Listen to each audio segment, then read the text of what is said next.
हो गया, तूने विश्व विजय कर लिया, अब बोल, अब क्या आगे तेरा प्लान है? वो कहता है कि अब मेरे दुनिया की जो सर्वोच्च सुंदर स्त्री है उससे शादी करने का, तो चल हो गई, अब बोल। ओके, उसके बाद मेरे बहुत सारे अच्छे बच्चे पैदा करूं और फिर उसको दुनिया पे अलग अलग जगह उनको सेटल करूं जिससे कि मेरा छत्र चल। चल बच्चे भी हो गए, अब बोल कि उनकी शादी करूं, ये वो, फिर तब तक मैं बूढ़ा हो जाऊंगा। तो सोक्रेटिस कहता है ठीक है, अब तू बूढ़ा भी हो गया, चल अब बोल कि फिर तो मर जाऊंगा। तो सोक्रेटिस कहता है जब तुझे मालूम है कि अंततो गत्वा तुझे मरना ही है तो इतने लफड़े पालने की क्या जरूरत?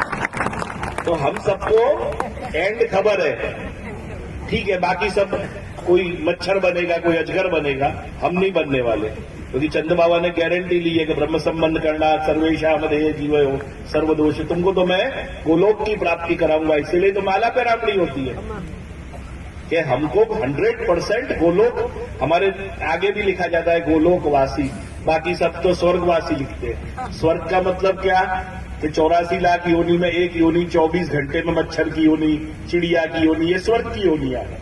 और नर्क में क्या है? अजगर है, मछली है, कछुआ है, जो एक एक हजार वर्ष तक एक ही जन्म में रहना है। तो हम सबको तो इससे मुक्ति मिल गई, हमें तो गोलोक की प्राप्ति हो गई, तो हमारा एंड फिक्स है। तो उस एंड को सुधारने के लिए श्री महाप्रभु जी ने ऐसी कृपा करी कि जानिदम परमम तत्वम यशोदोत्सव, यशोदा जी ने उत्संग का बच्चा हमको सौंप दिया, लो तुम्हारा एंड सुधारो, उनकी सेवा करो, उनको टहल करो, उनको आनंद में रखो, प्रसन्नता में रखो। तो प्रिय वैष्णव, ब्रज से जाओ तो अमुक जीवन के नियम बांध के जाओ कि मैं ये कार्य मेरे जीवन में करूंगा और करूंगा, दुनिया यहां से वहां हो जाए। सेवा करूं तब वो 4 घंटा मोबाइल बजे तो मैं ध्यान नहीं दूंगा। लौकिक छोड़ो, जीवन में जितना कोशिश कर, हर चीज को एक समय दो। सब लोग, जैसे मैं भी औंधे सीधे संकल्प ले लेता हूं, तो मैंने नक्की कर रखा था जब मुझे 51वां वर्ष लगेगा तो मैं शुद्ध ब्रजवास करूंगा। तो प्रभु ने मेरे मनोरथ को पूरा किया, अभी 12 तारीख को 7 महीने पूरे हो रहे, तो संकल्प होना चाहिए।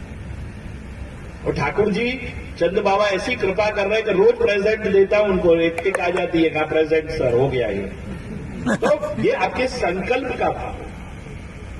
जैसे दादा ने सत्य संकल्प लिया कि इतने वैष्णवों को लेके मुझे यात्रा करानी है, उनके सुख का ख्याल करना है, तो हम लोग आप ये सोचो कि दादा को कितना परिश्रम लेना पड़ रहा है कि आप यात्रा करो। आप सोचो कि आपके उद्धार के लिए उनको टेंशन है, बाकी कौन टेंशन करता है? आप अपने घर में मस्त रहो, लेकिन कैसे भी भाई जिनको पाल में नहीं फारा है उनकी होटल में भी सुविधा है, मतलब कैसे भी तू भाई ब्रज में आ। बाकी तो मैं वैष्णव से कहता हूं, तो अगर सुविधा ही चाहिए तो भाई घर क्यों छोड़ते हो? हा? और एक बात और कह रहा हूं, यात्रा के बाद घर में सेटल होना तकलीफ वाली स्टेज होता है कि यहाँ सब रेडीमेड मिल रहा है, वहां सुबह दूध वाले की भी चिंता समझ गए ना। अभी जितनी कम, क्योंकि मैंने तो 5-5 7-7 यात्रा कर रखी है, मुझे तो ख्याल है। तो जो ब्रज यात्रा कर लेता है ना, फिर वो घर में इतना इजीली सेटल नहीं हो पाता, फिर उसको, क्योंकि यहाँ तो उसकी वो तो कमेटी पे, महाराष्ट्री पे बाल्टी नहीं, पंखो नहीं चालतो, न चा टाइम पर नहीं मली, ने सब कथा सुनते हैं और हम सहन भी करते हैं, क्योंकि यमुना जी हमको यमुनाष्टक पच गया है, स्वभाव अब जियो भवे। हम लोग तो पचा चुके, हमको तो ठीक है भाई, अब करवाते हैं। हम तो ये कह के शांति से उस बात का जवाब दे देते हैं, लेकिन फिर तुम घर जाओगे ना, तब तुमको तुम्हारी अदाएं पूरी करेगा। हा? इसलिए अदा उतनी ही करनी चाहिए कि भविष्य में उन अदाओं को हम संभाल सके, समझे ना। ये ब्रज यात्रा लौकिक और अलौकिक दोनों का इतना अलौकिक समन्वय है कि जीवन यहाँ वो जी रहे हैं और उतना ही। और मुझे ये आश्चर्य होता है कि जिनके घर में स्थिति नहीं होती वो यहाँ के अदा करते हैं, और जो बहुत अच्छे घर के और समृद्ध रहते हैं वो बेचारे दुख भोगते हैं कि नहीं अब ब्रज में आए तो चलेगा, इतना तो चलेगा। तब मुझे बड़ा आश्चर्य होता है कि चलो, जिनसे अपेक्षा नहीं थी वो ब्रज यात्रा को इतने आनंद से निकाल रहे हैं, और जिनसे अपेक्षा थी कि ये तो अच्छी तरह चलेंगे वो सबसे उधम करते हैं। तो ब्रज यात्रा में बड़े अच्छे सुंदर अलौकिक अनुभव मिल जाते हैं।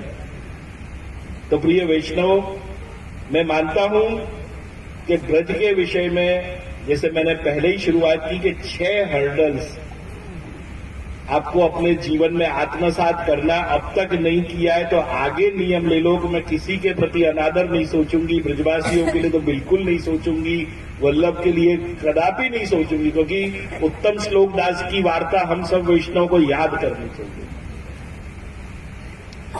एक दिन उत्तम श्लोक दास जी का तो आपको जिसने वार्ता पढ़ी है मालूम ही है ना, उनको जो कमाई होती थी उससे वो घी करके श्रीनाथ जी के जलघड़ियाओं को खुद के खर्चे से घी उनके दूध में डाल के देते थे कि श्रीनाथ जी के जलघड़िए खूब अच्छी सेवा कर सके दृढ़ता से, भाव से। तो गोसाई जी बड़े प्रसन्न हुए कि इसको जो आप जी का दे रहा हूं उसमें से भी ये गोसाई जी मतलब श्री जी के सेवकों के लिए इतना कुछ कर रहा है। तो गोसाई जी एकदम प्रसन्नता में विराज रहे। श्री गोसाई जी उत्तम श्लोक दास से कहते हैं कि उत्तम श्लोक दास, आज मैं तो पे बहुत प्रसन्न हूं, तू आज मांग, तू मांगेगा तो मैं कृष्णावतार करा दूंगा। बोलो। श्री गोसाई जी कह रहे हैं कि मैं कृष्णावतार करा दूंगा, यहां तक आप आज्ञा कर देते हैं। पर उत्तम से धन्य है वैष्णवता। मतलब वो वार्ता का जब भी मैं विचार करता हूं मेरे रोंगटे खड़े हो जाते हैं। तो मांग मांग के उत्तम श्लोक दास ने क्या मांगा? अरे कल्पना करो वैष्णव, उन्होंने क्या मांगा? ये मांगा कि जय मैं कभी आप पे नाराज नहीं हूं। जय हो, जय हो। मतलब उसने क्या मांगा कि मैं कभी आप पे गुस्सा नहीं हूं, क्यारे તમારાથી नाराज ना થાઉં, એને मांग्યું। गोसाई जी के तथास्तु हुआ तो मेरा वध कर देगा आपका गरुड़, मुझे नहीं मार सकेगा भाई। अब तुझे अभय हो गया है, मैं तेरे माथे पे चरणारविंद स्वरूप से विराज हूं, अभय कर। तो हम सब पे ठाकुर जी ने ये जो श्रीमस्तक में हमारे सबके ललाट में तिलक धारण करवाया है वो इसी अभय के दृष्टि से कराया। तो जब ब्रज में आए हैं तो हमारे जीवन में अनेक विध नियम लेने चाहिए। और हमें अपन सब लोग कह रहे थे, अभी मैं सुन रहा था कि एकदम धर्म बढ़ गया है, तो બધા થપ્પો આપીને આવ્યા છો तो धर्म વધે જ ને। कोरोना में अपन ने सबने कोरोना में कहां जाके आ गए, बिल्कुल निकट जाके आ गए। हाँ, सबको ये लगा कि साले मैं चला जाऊंगा फिर भोगेगा कौन, इसलिए भोग लो। ये जो भक्ति पूरे भारतवर्ष में हम देख रहे हैं ना, इतनी अब जहां देखो वहां भीड़, हर धार्मिक स्थल पे भीड़, सब आनंद से खर्चा कर रहे हैं। वो भीड़ अपने मृत्यु की थी। जय हो, जय हो। अपन सब जो थप्पा मार के आए ना, है? सब सोशल डिस्टेंसिंग सीख गए। जो अब तक कहते थे ना पुष्टि मार्ग में छुआछूत बहुत है, बच्चे यंगस्टर्स आते नहीं है, आप हमेशा दूर दूर करते हो, वो सबसे ज्यादा सोशल डिस्टेंस वाले बन गए, सुधर गए, हाथ खासा करना सीख गए। बार बार हैंड वॉश कर करके उनको ये मालूम पड़ गया कि हमारी परंपरा, हमारे बाप दादा, हमारे दादा दादी जो बार बार हाथ खासा करते थे वो क्यों करते थे। तो कोरोना ने, मैं तो यही मानता हूं कि ब्लेसिंग इन डिस्गाइज, एकदम कोरोना आया सबको सुधार के चला गया। और ये बहुत अच्छा हुआ। मैं तो ये मानता हूं कि ज्ञानात अथवा अज्ञानात आत्मनिवेदन, ज्ञान से कि अज्ञान से आपने निवेदन किया, भाई अज्ञान वर्ष भी आपने ब्रह्म संबंध लिया था तो भगवत कृपा तो होनी ही थी, भले अज्ञान वर्ष की। हमारे घर में हमें खांसी हो रही और हमें कोई खांसी की सिरप दे और गलती से याद नहीं रहे, बगल में हिट पड़ी और वो पी जाए तो असर करेगी कि नहीं? अरे अज्ञान से पिए। ऐसे ही भक्ति भी ऐसे ही, अज्ञान से वर्ष अपन ने ब्रह्म संबंध लिया, लेकिन ठाकुर जी की कृपा से हमें उसका असर मिलता ही है। और प्रमाण भी बता दूं, तुम इतने यहां बैठे हो, मैं 90% सेवा नहीं करते हो, फिर भी माला पैरामणी होके गोलोक जाओगे, ये प्रमाण है। सीधी बात है ना। एक भी सेवा के नाम पे मैं उंगली उठवाऊं तो मुश्किल से 10, 20, 50 या दादा ने आज्ञा करी होगी, आप प्रभु विराज रहे 100-200, वो भी सबके मिला के। तो जिन कृष्ण के लिए हमने, क्योंकि आहार विहार निद्रा मैथुन तो कुत्ता बिल्ली भी करते हैं, क्या फर्क पड़ा हमारे अंदर उनमें? वो तो जानवर को भी भगवान ने दिया है खाने का, बच्चा पैदा करने का, निद्रा लेने का, वो सब अधिकार उनके पास नहीं है। लेकिन हमको विशेष ये दिया है कि हमें विवेक दिया है, हमें हमारे हित में क्या है और अहित हमारा किस में होने वाला है, इसका हमें सोचने का प्रभु ने एक मनुष्य के रूप में एक विवेक दिया है। तो हमारा पॉजिटिव किस में है कि कृष्ण से ठाकुर जी की सेवा ही हमारे लिए सर्वोपरि होना चाहिए। हमने उसके अलावा सब करते हैं और मजबूरी में ठाकुर जी आ गए तो आ गए घर में। और वो भी अब ऐसी स्थिति हो गई है कि हमारे जो मंदिरें हैं, हम बड़े घरों के, तो ये स्थिति है कि ठाकुर एक अलग ही इतना बड़ा कमरा बन गया कि ठाकुर जी का गड्ढा घर तैयार हो गया।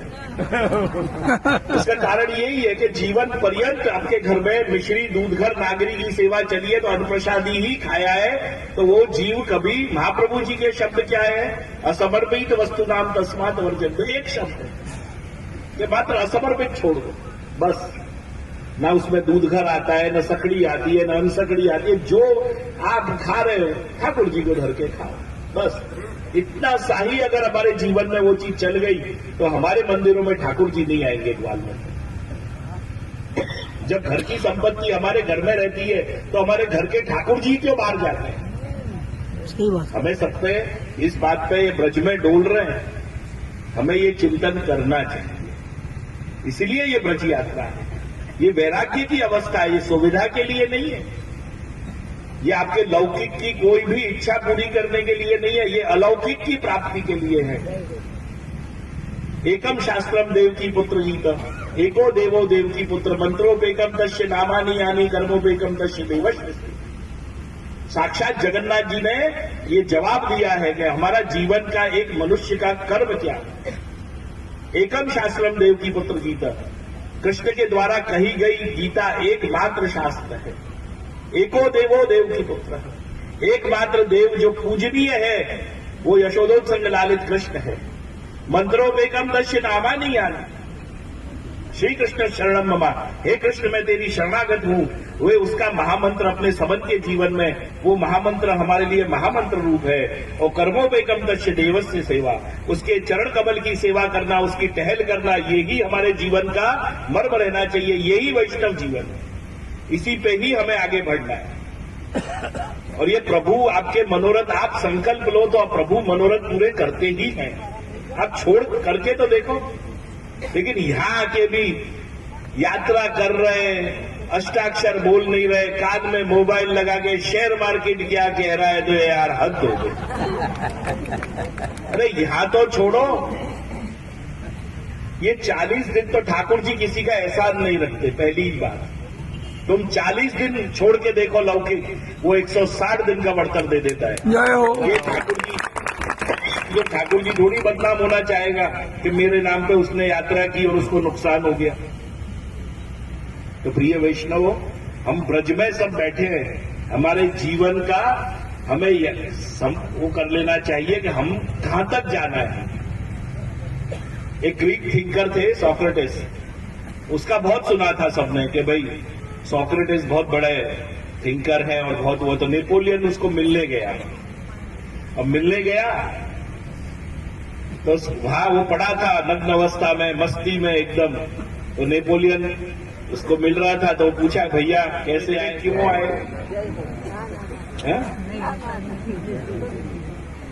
जब अपनी ठठड़ी बनती है ना, तब अपन अपनी चॉइस रखते हैं कि नहीं मैं तो चांदी में ही जाऊंगा।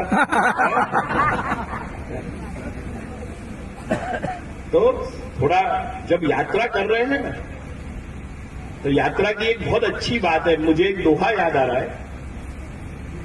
काटा बानर डीम डर ब्रजवासी और चोर, समझे? काटा बानर मतलब वांदरो, डीम એટલે दीमक उदय, बीक डर, ब्रजवासी और चोर, ये 6 कलेश ब्रज में बसे फिर दर्शन युगल किशोर। जय हो। धन्यवाद। अगर ये 6 हर्डल्स, ये 6 प्रतिबंध हम हमारे जीवन में आत्मसात कर ले ना, 6 कौन से कांटे। अब सब लोग क्या कहते हैं, अरे जहां जुओ पत्थर पड़ेला जन कांटा वागे छे, तो ये ही ब्रज है। जय हो। फिर बानर, अब तो तुम लोगों ने फ्रूटी पिवा के ब्रज के क्या हाल कर दिए, बंदरों को भी मॉडर्न बना दिया। अब यमुना जल छूट गया, तुम्हारा चश्मा भी तब लौटाते जब वो फ्रूटी पीते हैं।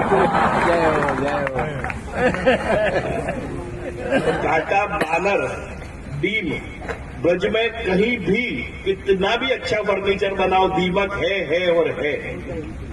दूसरा डर, हर मिनट आप यात्रा तो कर रहे हो, भले कितनी भी दादा ने सिक्योरिटी कर रखी है, लेकिन मानसिक डर ऐसा बैठा हुआ है कि जने क्या हो जाएगा। डर जो कि अलौकिक होना चाहिए, उसकी जगह लौकिक डर है।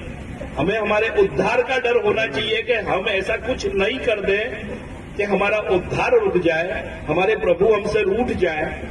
वो डर नहीं है, लेकिन कुछ नहीं चला जाए, चोरी થઈ गई, ये हो गया, वो हो गया, डर। फिर दूसरा जो सर्वोपरि है ब्रजवासी, हम यात्रा करते करते सबसे ज्यादा अगर अपराध करते हैं तो हम हमारे ब्रजवासियों को गाली देंगे। ये सर्वोपरि पाप है इस ब्रज यात्रा का। ब्रजवासियों के प्रति मन में इतना भी संशय आना, मतलब हमारे कृष्ण से, ब्रजवासी वल्लभ सदा मेरे जीवन प्राण, नंद बाबा की आन है, इनसे दूर मत जाइयो, मुक्तों को नंद बाबा की आन। तो ब्रजवासी और महाप्रभु जी के बालक, ये दो तो ठाकुर जी ने सौगंध लेके चिपका रखे, इनसे तो अनादर करो ही मत। और चोर तो ठीक है, वो चोर तो चोर है, वो तो सब जगह अवेलेबल है, उसमें तो ठीक है। तो ये 6 कलेश ब्रज में बसे, ये 6 प्रकार के हर्डल्स जो हैं वो ब्रज में वास करते हैं। अगर इन हर्डल्स को तुमने अपने जीवन में आत्मसात कर लिया, हम कहे हाँ यार ब्रज है, चलता है, ऐसा ही है। जब ठाकुर जी ने गाली खा ली तो हम क्या हैं, हमारे अंदर जब ये उत्तम भावना, अरे ये दे रहे हैं ना, कोई बात नहीं, देने दो, मतलब पॉजिटिविटी जब आने लग जाएगी हमारे जीवन में, तब ये 6 हर्डल्स पार करोगे तो मैं गारंटी लेके कह रहा हूं, चंद बाबा की शरण में बैठ के कह रहा हूं, तो दर्शन युग 100% युगल किशोर के दर्शन। ये ब्रज की कार। और मुझे तो तुम लोगों को अब हर जगह मुझे कहने पड़ रहा है। अभी तो मैंने कल स्टेटस रखा था कि ब्रज में 2.5 लाख विदेशी इस समय वास कर रहे हैं। 2.5 लाख कम नहीं, 2,50,000। दुनिया के 113 कंट्रीज से वास कर रहे हैं, दुनिया के 113 देशों में से। और वो लोग साड़ी और धोती को अपना के, तिलक और चोटी को अपना के बैठे हैं। और हमारे बाप दादाओं ने जो हमारे लिए इतना सब किया, आज हमको मंदिर में ड्रेस पहन के शर्म आनी थी। और शास्त्र भी कहता है कि जो ऊपर से उतारा और नीचे से चढ़ाए वो कफ्न रूप है, वो धारण नहीं करना चाहिए, वो मृत व्यक्ति के लिए बना हुआ। लेकिन क्या यो समझ में ही नहीं आ रहा है हमको। मंदिर में बोर्ड लगाने पड़ रहे हैं कि ठाकुर जी के सामने अच्छी तरह आइए, साफ सुथरे कपड़े पहन के आइए, फटी जीन्स में मत आइए, यहां तो कुछ बख्शो। तो प्रिय वैष्णव, हमारे द्वारा तो हिंदू संस्कृति के हमारे पूर्वजों ने रक्षा की थी।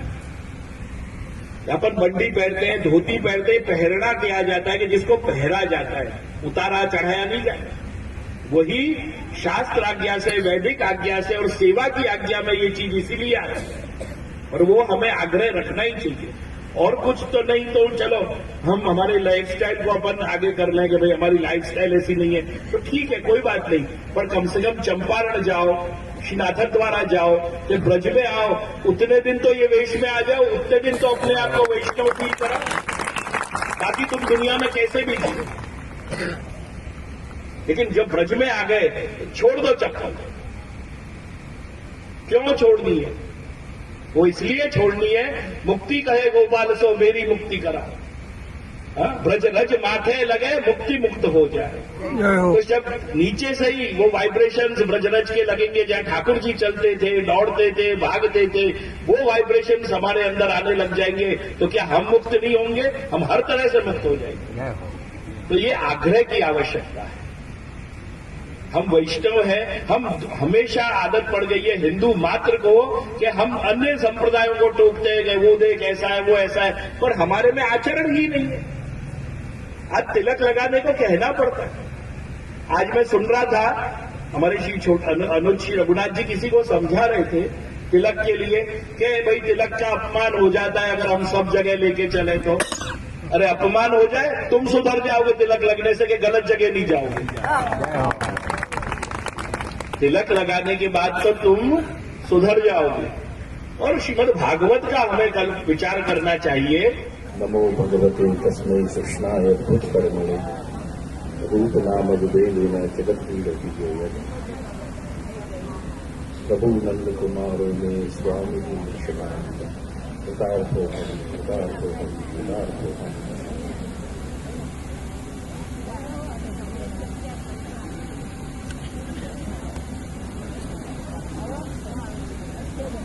मैं थोड़ा असमंजस में पड़ गया हूं कि मैं हिंदी में बोलूं कि गुजराती में बोलूं।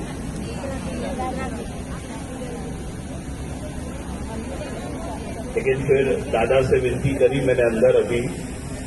दादा की आज्ञा है कि गुजराती लोग ज्यादा हैं। जय हो। फिर मुझे लगा गुजराती लोग हिंदी पिक्चर तो देखते ही हैं। जय हो। तो उनको हिंदी तो समझ में आ ही जाती है। सही बात है। अभी सब लोग आप लोग यहाँ आए तो सब गदर 2 देख के ही आए।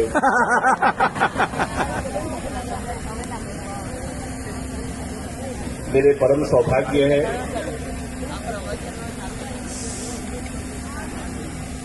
कि तृतीय पीठाधीश्वर मेरे बड़े भ्राता श्री वागीश कुमार जी महाराज श्री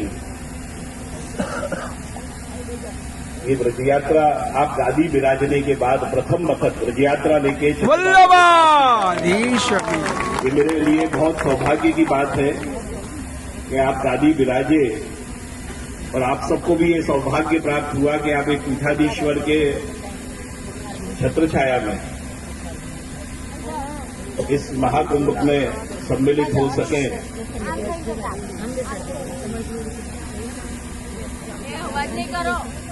संप्रदाय में ये बात भी प्रसिद्ध है कि कामा और काकरोली का जो रिलेशन है या संबंध है वो बहुत मतलब श्री गोसाई जी के काल से कृपा और परस्पर इतना प्रेम का है कि हम 2 परिवारों में तो प्रेम है ही है कामा काकरोली में, लेकिन जब आप सबके बीच में मैं देखता हूं तो सृष्टि भी ऐसी ही है, दोनों मिक्स चल रही है। जय हो जय हो।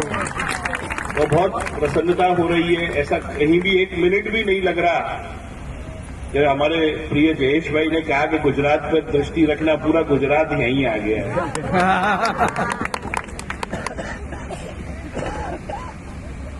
अस्तु। मेरे छोटे भाई श्री रघुनाथ जी महाराज श्री वेदांत बाबा, सिद्धांत बाबा और यहां उपस्थित सब ठाकुर जी की कृपा और मूल वृंदावन, आदि वृंदावन जिसको कहते हैं, हाँ ये गौड़ियाओं का है। जहां तुम सब नाम कूद कूद के बोलते हो ना वृंदावन वृंदावन, वो तो गौड़ियाओं का है। मूल असली वृंदावन कामवन है। और आप यात्री लोग आज वहां जाके भी आए हो, कल भी गए, उसकी साक्षी भी यही है कि जहां श्रीमद् भागवत में आता है कि श्री ठाकुर जी ने 15 दिन महाराष्ट्र में वेणुनाद किया, वो चरण पहाड़ी भी कामा में ही है। साक्षात चरण ये साबित करते हैं कि प्रभु का असली वृंदावन। और श्रीकुंड बैठक की तो कहने ही क्या, करोड़ों वैष्णवों के जीवन में श्रीकुंड बैठक नित्य के लिए है, नित्य। अब पूछोगे कैसे? आप जो सब वैष्णव चरणामृत लेते हो ना, वो पेड़ा मेरे श्रीकुंड से ही जाता है। जय हो। ये करोड़ों पुष्टि मार्गीय वैष्णव, क्योंकि अपन सारस्वत कल्प की लीला देखें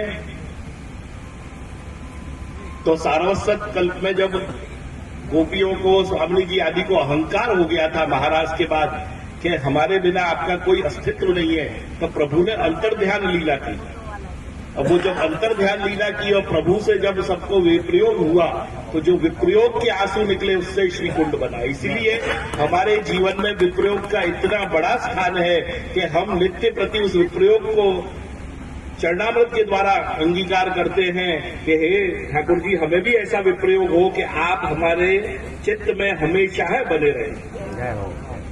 तो आप सबको ये प्रसन्नता है कि देखो दूसरे चक्कर में भी हम तुम लोगों से जुड़े हुए हैं। શ્રીકુંડ કે પેડે છે. એટલે तुम लोग ये नहीं कह सकते અમે જોડાયેલા નથી. તમને મજબૂર જ જોડાવવું પડે. તમે મજબૂર છો. અને જે ચરणामृत नहीं लेतो कि जो चरणामृत नहीं लेता वो वैष्णवी नहीं. देह शुद्धि के लिए सर्वोत्तम है तो चरणामृत है. और श्वेतवारा कल्प में अपन श्रीकुंड को इस रूप में देखें कि जहां ब्रह्म राक्षस का वास था और श्री महाप्रभु जी पधारे श्रीमद भागवत कर रहे थे श्रीकुंड पर विराज के. ब्रह्म राक्षस किसको टिकने नहीं देता था. तब कृष्णदास मेघन से आज्ञा की कि आके ऊपर मेरे उपरना को जड़ छिड़क दे. तो उद्धार का भी स्थान श्रीकुंड. और संप्रदाय में ऐसी बहुत कम स्थल है.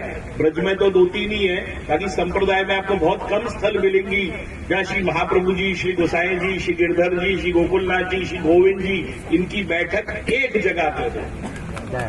तो ये बहुत अलौकिक स्थल है. और ये जो आप इतना सुंदर शानदार डेवलपमेंट वहां देख रहे हो, ये हमारे मातृचरण की कृपा है. हमारे मातृचरण वहां विराजते हैं. जब भी ब्रज में मेरा कामबनी अधिक समय रहते हैं तो वो पूरा समय उनका श्रीकुंड पे जाता है. वो तो सुबह निकल जाती हैं और उनकी झोपड़ी है, कुटिया. इसीलिए हम पालकों के अंदर जो विप्रयोग का भाव या दुनियादारी नहीं करने का भाव आया है तो वो हमारे मातृचरण की कृपा से है. वो इतनी इस मामले में है. प्रिय वैष्णव, हम बहुत आगे निकल चुके हैं. मतलब आप समझ लो.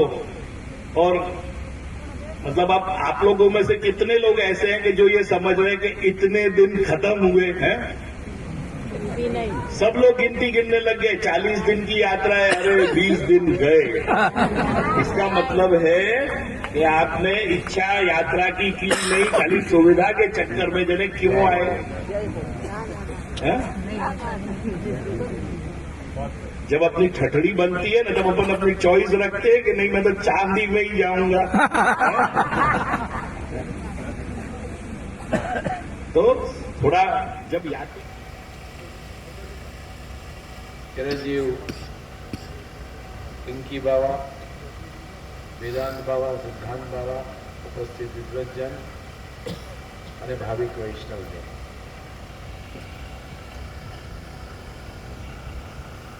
જે અમે ન કહી શકીએ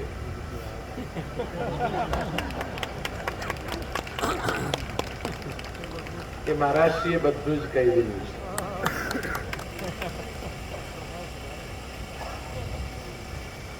ખરેખર બહુ જ સુંદર અમુક વાતો બહુ જ માર્મિક હતી. બહુ સરસ રીતે એમણે સમજાવી.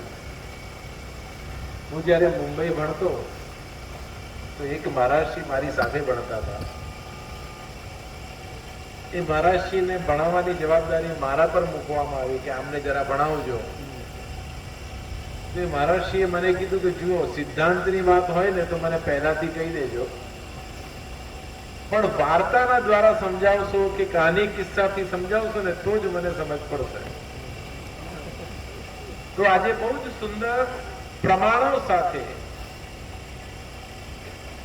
લૌકિક અલૌકિક પ્રમાણો સાથે આપણે જે રીતે વાત રજૂ કરી, મને લાગે છે કે ઘણું ઘણું કહી દીધું કે વ્યક્તિને જીવન કેવું હોવું જોઈએ, ભગવદીયત્વ કેવું હોવું જોઈએ.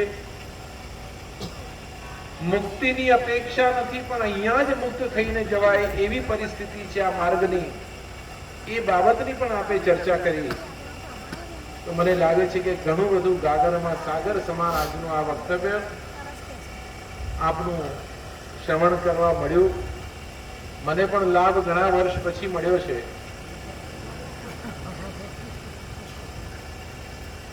પ્રવચન પહેલા કહેવામાં આવ્યું કે કડવે અને તીખે પ્રવચન, જોકે આપની પુસ્તકનું ટાઇટલ જ છે. પણ મને લાગે છે કે દરેક વખતે ગળ્યું ગળ્યું ગળ્યું ખાવાથી પણ તકલીફ થાય. એટલે વિક્કી બાવાજી અને મહારાજશ્રી જેવા આચાર્ય સમર્થે કે જોઈએ કે ક્યારેક ગળ્યું સિવાય પણ ખવડાવે. અને આજે એમણે બહુ જ સુંદર વાત એ કરી કે આપણું પહેરવેશ કેવો હોવો જોઈએ, આપણી વાણી કેવું હોવી જોઈએ, આપણું વર્તન કેવું હોવું જોઈએ. આ માત્ર બ્રજ પૂરતું સીમિત નથી. હું હમણાં વચ્ચે શ્રીનાથજીમાં એક દિવસે મંગળાના સમયમાં ગયો અને ત્યાં જે બહાર મેં પરિસ્થિતિ જોઈ તો મને એમ લાગ્યું કે કદાચ આ લોકો ના આવે દર્શન કરવા તો વધારે સારું. પ્રભુને પણ આંખ કદાચ બંધ કરવી પડે એવી પરિસ્થિતિ. તો આ બધી વસ્તુ લૌકિક હોય કે અલૌકિક હોય, એટલીસ્ટ ધાર્મિક સ્થાન પર ન થાય તો વધારે સારું. ખેર, આપ બધા જ બહુ સુજ્ઞ છો, જાણકાર છો, એટલે વિશેષ તો કહેવું નથી. પણ મેં ગઈકાલે પણ કહ્યું અને આજે પણ કહું છું કે આજનો લાવો લીજીએ રે, કાલ તોડે લીધી છે. આવી યાત્રાઓ ભવિષ્યમાં કરવું બહુ અઘરું કામ થતું જઈ રહ્યું છે. ઠાકોરજી જ સરળ કરે છે. મને પણ કલ્પના નથી કે આટલી સરસ થશે, અને ઠાકોરજી એને આગળથી આગળ વધારી રહ્યા છે. અને આજે આપણે જયારે કામ્ય વનમાં છીએ, બહુ સુંદર શ્રવણ આપે કર્યું. આ વસ્તુ કોઈ કહેતું નથી બહુ, કે મુખ્ય અષ્ટવ કૃષ્ણા ભવંતીનો જે ક્રમ છે શ્રીમદ ભાગવતમાં, લઘુ રાસ અને ગુરુ રાસ, જે બે રાસના પ્રકાર થયા છે, એમાં જે અંદરનો પ્રમુખ રાસ છે એની રાસસ્થળી શ્રીમદ આદિ વૃંદાવન અર્થાત કામ્યવન.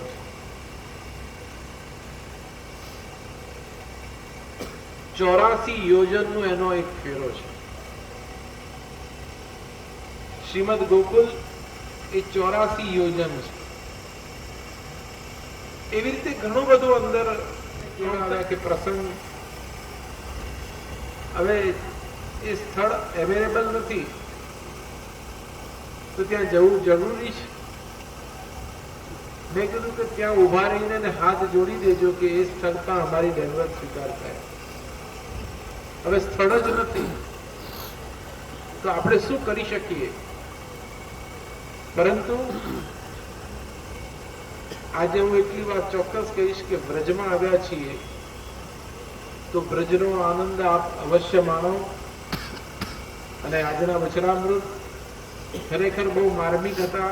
કોઈએ રેકોર્ડ કર્યા હોય તો શાંતિથી 2-4 વાર સાંભળજો અને એને વાગડવાનો પ્રયત્ન કરજો. બહુ જ સુંદર શૈલીથી એમણે ઘણી બધી વાતો કરી છે. મારી દ્રષ્ટિ પ્રમાણે 14 મુદ્દાની ચર્ચા કરી છે અને 14 મુદ્દા એવું કહેવાય કે માંગ સે માવર તક પહોંચાડવા માટે ઉત્તમ છે. મેં પહેલા જ કહ્યું હતું કે એસી સે પથ્થર તક. આપણે ત્યાંથી અહીં સુધી આવ્યા છીએ એનું કોઈ એક વિશેષ કારણ છે. અને હું એમ ચોક્કસ માનું છું કે જેના પૂર્વ પુરુષોએ સત્કર્મ કર્યા હોય એના જ બાળકો બ્રજ સુધી પહોંચી શકે છે. જેના પૂર્વ પુરુષોને મુક્તિની અપેક્ષા હોય એમના જ બાળકો બ્રજ સુધી પહોંચી શકે છે. અને જે નિત્ય લીલામાં જેમનો પ્રવેશ છે, જે ગોલોકવાસમાં જે ગયા છે, એમના જ બાળકો આ બ્રજ સુધી પહોંચી શકે છે. તો આજે એ સૌભાગ્ય આપણે પ્રાપ્ત થયું છે તો એનો આનંદ માણીને આપ બ્રજનો વધારેમાં વધારે આનંદ લો. બ્રજનો પ્રસાર કરવાનો, પ્રચાર કરવાની આવશ્યકતા નથી. બ્રજ સ્વયં પ્રચારિત છે. કોઈના કહેવાથી કોઈને કોઈ જ ફરક નથી પડવાનો. હા, એની પોતાની વાણીનો દોષ એ ચોક્કસ બનશે. તો પ્રભુ આપની યાત્રાને પૂર્ણ કરે. અને આજે આપણા કાર્યક્રમમાં, આપણી યાત્રામાં બંને મહારાષ્ટ્રીઓ પધાર્યા એનો મને ખૂબ આનંદ છે.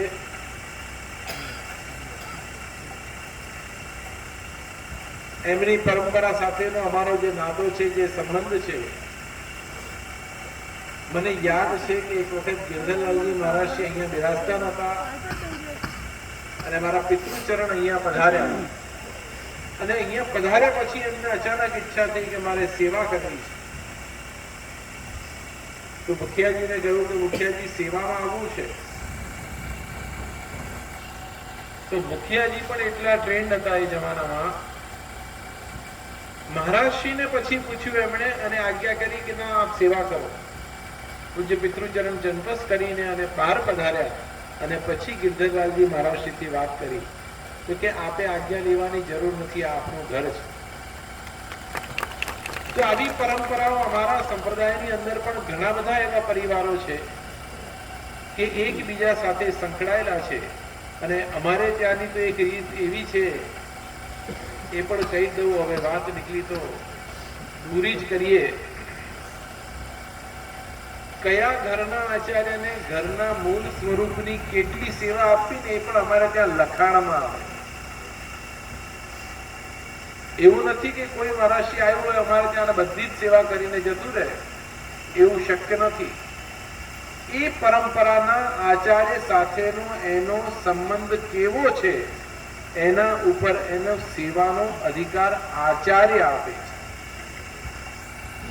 તો એ બધી જ પરંપરાઓ આપણા ક્રિસ્તી સંપ્રદાયની અંદર વર્ષોથી 540 વર્ષથી ચાલતી આવી છે. અને મને લાગે છે કે ઠાકોરજી આગળથી આગળ ચલાવતા જ રહેવાના છે. હરિ અનંત, હરિ કથા અનંતા, એવી રીતે આ પરંપરાઓ પણ અક્ષુણ્વ છે અને આગળથી આગળ ચાલતી રહેવાની છે. કોઈ રોકી શકવાનું નથી, કોઈ ટોકી શકવાનું નથી, કોઈ વાંધો લઈ શકવાનો નથી. જેમ ઠાકોરજી ચલાવશે એ જ પ્રકારથી આ બધો જ પ્રકાર ચાલશે, એમાં લેશ માત્ર શંકા નથી. તો મહારાજશ્રી આપણા કાર્યક્રમમાં પધાર્યા, એમને પણ આજે ખૂબ ખૂબ અભિનંદન, ખૂબ ખૂબ શુભકામના પાઠવું. અને એમની શૈલી, એમના ગ્રંથો પણ સ્પેશિયલી હું બહુ વાંચવાનો આગ્રહ રાખું છું, કારણ કે એમાં બહુ સચોટ વાત અમુક વસ્તુ એમના દ્વારા કરવામાં આવે છે.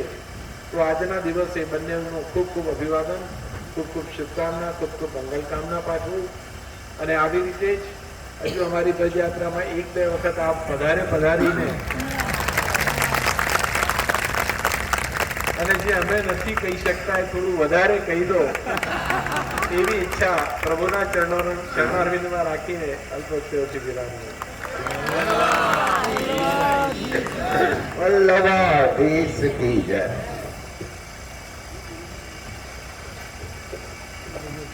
હવે આજની આ સભા અહીંયા પૂર્ણ થયેલ જાહેર કરીએ છીએ. પૂજ્યપાદ મહારાજ શ્રી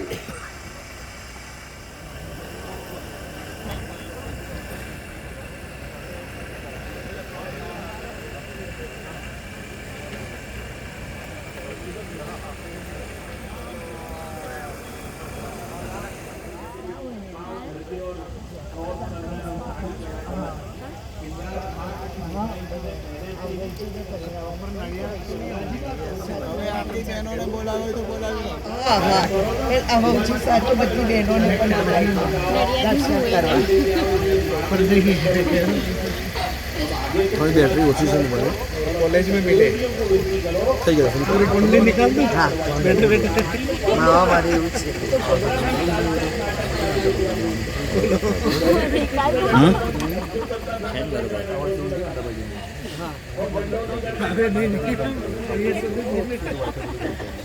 કરાવી દીધા ને દર્શન કરાવી ગયા મને કરાવે પાસે છે નાથી